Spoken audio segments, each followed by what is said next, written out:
एक बार की बात है, राका बगुला जंगल में अपनी पत्नी रिमझिम और बेटे मिंटू के साथ रहा करता था। वो बहुत ही मतलबी और बदमाश था। उसका काम था दूसरे पक्षियों को परेशान करना और उनका खाना छीनकर अपने परिवार का पेट भरना। ऐसे ही एक बार रानू चिड़िया अपने पंजों में बड़ा सा सेब दबाए जा रही थी। ओ रानू, कहाँ जा रही है? कुछ नहीं राका भैया, कुकू को बहुत भूख लगी है तो बस उसी के लिए ये सेब लेने गई थी। हाँ, सेब तो बड़ा लाल है।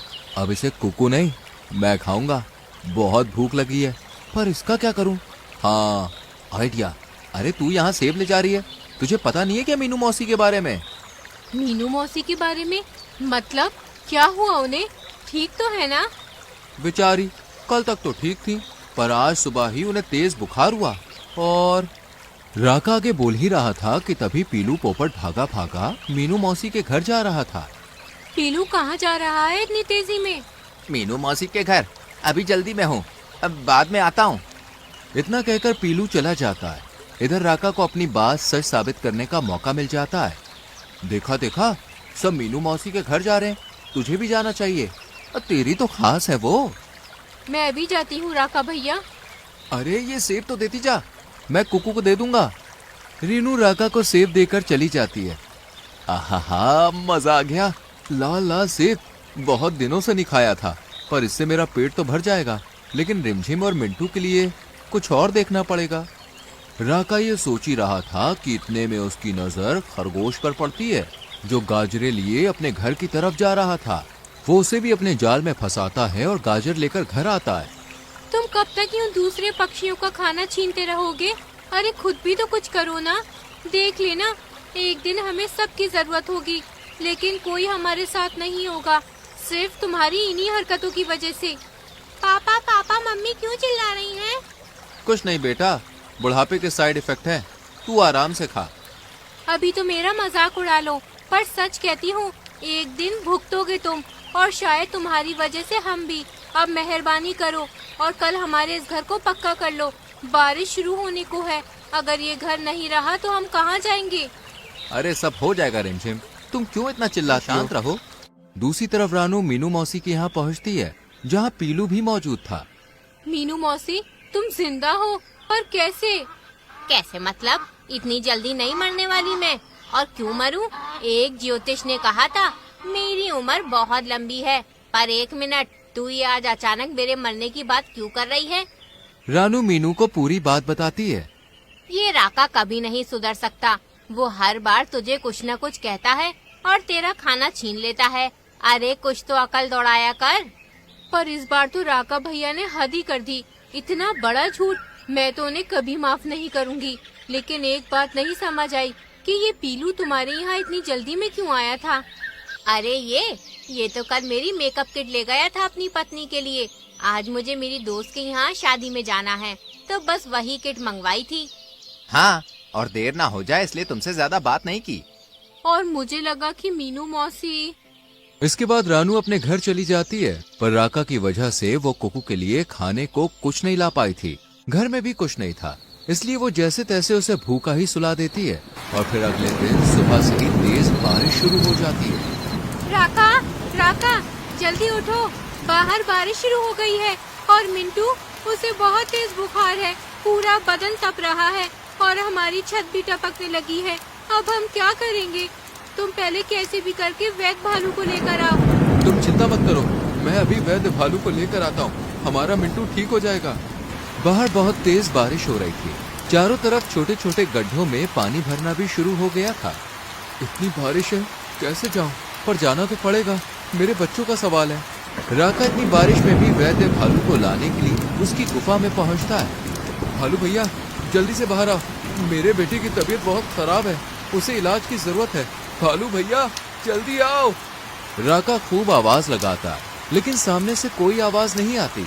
राका को समझते देर नहीं लगती कि वैद्य भालू घर पर है ही नहीं, इसलिए वो दौड़ा दौड़ा अपने घर जाता है, जहाँ अब उसके घर में पानी भरना शुरू हो गया था। कहा था मैंने इस घर को पक्का कर लो, पर मेरी नहीं सुनी तुमने। अब देखो, एक तरफ तो मिंटू की हालत सुधरने का नाम नहीं ले रही है, और अब ये पानी। ऐसे में कहाँ जाएंगे हम अपने बच्चे को लेकर?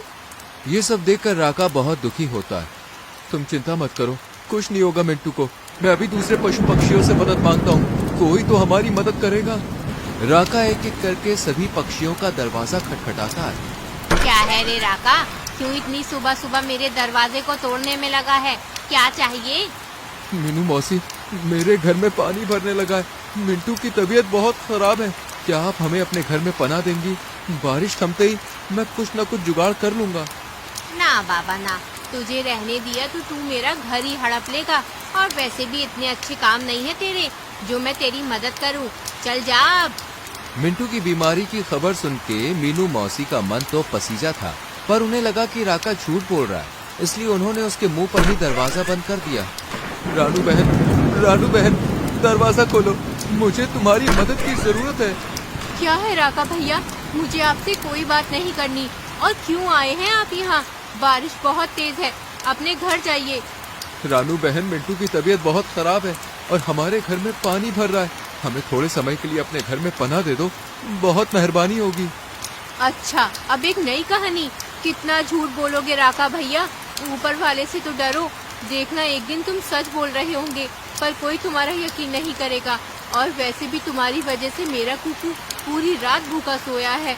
वो तो भला हो मीनू मौसी का, जो सुबह खाना दे गई, वरना मेरा बच्चा अभी भी भूखा होता। इतना कहकर रानू भी राका के मुंह पर दरवाजा बंद कर देती है। ये सब मेरी गलती है, सब मेरी गलती है।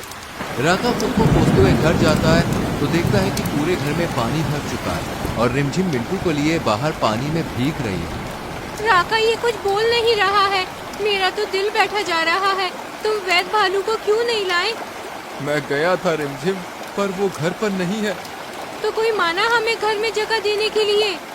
नहीं रिमझिम, आज जिंदगी में पहली बार मुझे एहसास हो रहा है कि मैंने जो किया वो कितना गलत था। तुम सच कहती थी, मेरी वजह से तुम दोनों को भुगतना पड़ेगा। आज वही हो रहा है। मिंटू, मैं क्या करूँ, कुछ समझ नहीं आ रहा। इस वक्त पीलू पोपट का यहाँ से उड़ना हुआ और उसने इन दोनों की बातें सुन ली। रानू, जल्दी दरवाजा खोलो। अरे पीलू, मीनू मौसी, तुम दोनों, क्या हुआ? सब ठीक तो है? नहीं, पीलू ने मुझे बताया मिंटू सच में बहुत बीमार है। राका का पूरा घर पानी पानी हो गया है और वो बेचारे मिंटू के साथ बारिश में खड़ा है। हे भगवान, मतलब राका भैया सच कह रहे थे। वो यहाँ आए भी थे मदद मांगने, पर मैंने, ये कैसा पाप हो गया मुझसे। मीनू मौसी, पीलू, हमें तुरंत उनकी मदद करनी होगी। अरे राका भैया, चाहे जैसे भी हो, पर मिंटू, वो तो बच्चा है। मैं जानता हूँ, इसलिए तो ये सब मीनू मौसी को बताया। अब तुम दोनों जाओ और उन सबको यहाँ ले आओ। मैंने पता किया है वैद्य भालू तो है नहीं, इसलिए मैं चील को ला रहा हूँ। उन्होंने भी वैद्यगिरी सीखी है। इसके बाद मीनू और रानू तुरंत राका के पास जाती हैं और उन सबको रानू के घर में ले आती हैं। इधर पीलू भी चील के साथ रानू के घर पहुँच जाता है। मेरा बेटा कैसा है? वो ठीक तो हो जाएगा ना? चिंता मत करो रिमझिम, पीलू मुझे सही समय पर ले आया, वरना मिंटू को निमोनिया बन सकता था। पर अभी वो खतरे से बाहर है, कल तक होश आ जाएगा, फिर सब ठीक हो जाएगा। चील अपना काम करके निकल जाती है। इधर राका अपने किए की सबसे माफी मांगता है। मैंने तुम सबको कितना परेशान किया, हमेशा सताया, लेकिन आज जब मैं और मेरा परिवार मुसीबत में पड़ा तो आप हमारी मदद के लिए दौड़े चले आए। मुझसे बहुत सी गलतियां हुई हैं, हो सके तो मुझे आप सब माफ कर दीजिए। नहीं राका भैया, बल्कि गलती तो हमसे हुई है, जो हमने आपकी बात पर विश्वास नहीं किया। और वैसे भी आपकी गलतियों की सजा हम बेचारे इस मासूम को क्यों दे? शुक्र है भगवान का जो ये ठीक है, वरना हम तो अपने आप को माफ ही नहीं कर पाते। सच कह रही है रानू, ये तो भला हो इस पीलू का जो इसने तुम दोनों की बातें सुन ली और हमें बता दिया। पर राका, एक बात याद रखना, जो तूने अब तक किया है ना, ये सब उसी का नतीजा है। सही कहती हो मौसी, मेरे ही कर्मों का फल है। अगर आप जैसे अच्छे साथी मेरे पास ना होते तो आज मैं अपने बेटे को खो ही देता। ऐसा मत बोलो राका भैया, अब जो हुआ सो हुआ। अब तो हमारा मिंटू ठीक है, इसलिए खुश हो जाओ और आज से ईमानदारी और मेहनत के रास्ते पर चलो। छोड़ दो ये उल्टे सीधे काम। छोड़ दिए रानू बहन, अभी से छोड़ दिए। अब मैं बस अपने परिवार को खुशियाँ देना चाहता हूँ। इस दिन से राका ने सभी उल्टे सीधे काम बंद कर दिए। मिंटू भी ठीक हो गया और राका मेहनत और ईमानदारी से अपने परिवार के साथ रहने लगा। तो दोस्तों, कैसी लगी आपको हमारी ये कहानी? अगर कहानी अच्छी लगी हो तो वीडियो को लाइक कीजिएगा, चैनल को सब्सक्राइब कीजिएगा और हाँ, कहानी अपने दोस्तों के साथ शेयर करना तो बिल्कुल मत भूलिएगा। मैं आपको मिलूंगी अगले वीडियो में किसी नई कहानी, नई सीख के साथ। तब तक के लिए बाय बाय।